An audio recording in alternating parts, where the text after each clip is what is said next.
Kyrie Irving has been in constant trade discussions ever since he requested that he be traded, but those discussions are over now.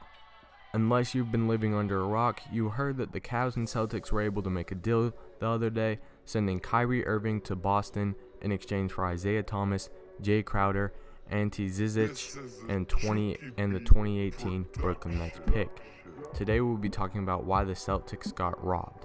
Now, just to preface this, even though I do think that the Celtics got robbed, I still think that they're a much improved team from last season, and Kyrie Irving is a very good player. But for what they gave up to get him, I don't think that it was worth it. The first thing that we need to look at is the comparison between the two stars in this trade. Obviously, Kyrie Irving has more value in the long run, and obviously, he's a more skilled and naturally talented player. But looking at this year, Isaiah Thomas may be a better option than Kyrie was, or an equal option. Last year, Isaiah Thomas was better than Kyrie Irving in pretty much every offensive category except three-point percentage, and neither of them are that good on defense. You could say that Kyrie had the slight edge, but neither of them are that good at defense, so we're just going to look at offense for this video. You could argue that Kyrie Irving could have put up the same numbers, or better if he was in the same situation as Isaiah Thomas, and you may be right. However, you could also argue that Isaiah Thomas would be a better fit with the Cavs than Kyrie Irving was because of all the ISO ball that Kyrie Irving played. And you may also be right. Now, the numbers show that Isaiah Thomas is slightly better, and we're just going to go off of those since there's so many situations that you could argue might benefit one player over the other. So why is this important? The Celtics and the Cavaliers are both in win now mode, and even though the Celtics do have a slightly better outlook for the future, in fact not even slightly better outlook, they do have a way better outlook for the future than the Cavs. The Celtics and the Cavs are both in win now mode. The Cavaliers are trying to make something happen while they still have LeBron because they are at risk of losing him next season. The Celtics just signed Gordon Hayward, and they traded away the number one pick because they're in a win-now situation. However, even though both teams are in win-now mode, the Celtics are also set up for the future like I said before. Unfortunately, after trading away the number one draft pick in this year's draft, and now another top pick for next year's draft too, it looks like the Celtics are fully committing to winning now. And I don't even want to hear that the 2018 pick wasn't valuable, because it definitely was, and I'll talk about that more later. Sure, they still have Jason Tatum, Jaylen Brown, and now Kyrie Irving, but if they would have been a little more patient or made a decision way sooner, I think that they could have gotten a way better player.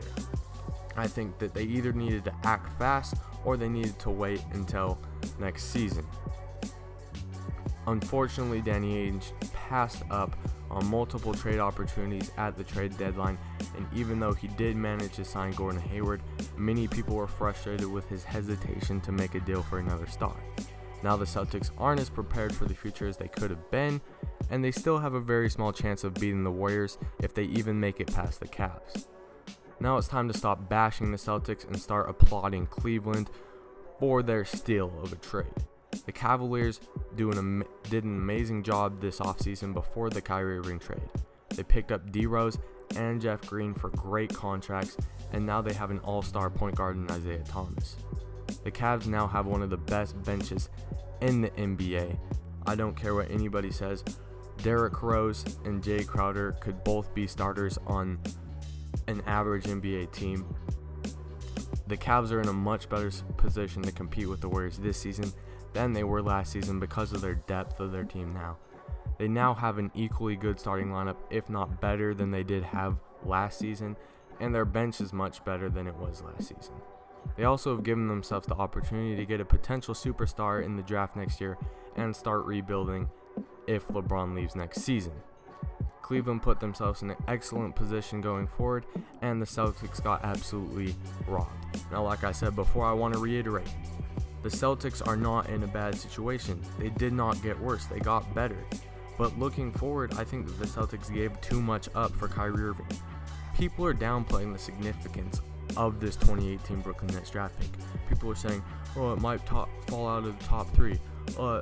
There's no depth after the top three, which is an absolute lie. There's still a chance that it drops in the top three, in which they could get a potential superstar in Marvin Bagley, Michael Porter Jr., or Luka Doncic.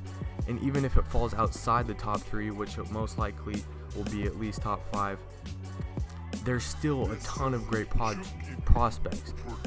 I think people have forgotten about Hamidou Diallo, the Kentucky recruit, Mo Bamba, the crazy length center, DeAndre Ayton, the crazy powerful center, Billy Preston, Trayvon Duval. There's all kinds of names in this draft outside the top 3. And even though they may not have the potential franchise player aspect that the top 3 players have, there's still a ton of depth in this draft, and there's still a chance that it does fall in the top 3. So I think people are downplaying the significance of the draft pick.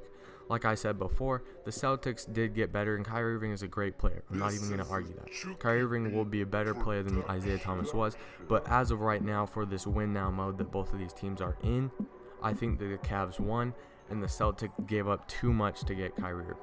Please leave your thoughts in the comment section down below, and like and subscribe if you enjoyed this video. I know that this is a controversial subject, so many people have many different opinions. Like I said before, please leave your thoughts, and I will see you in my next video.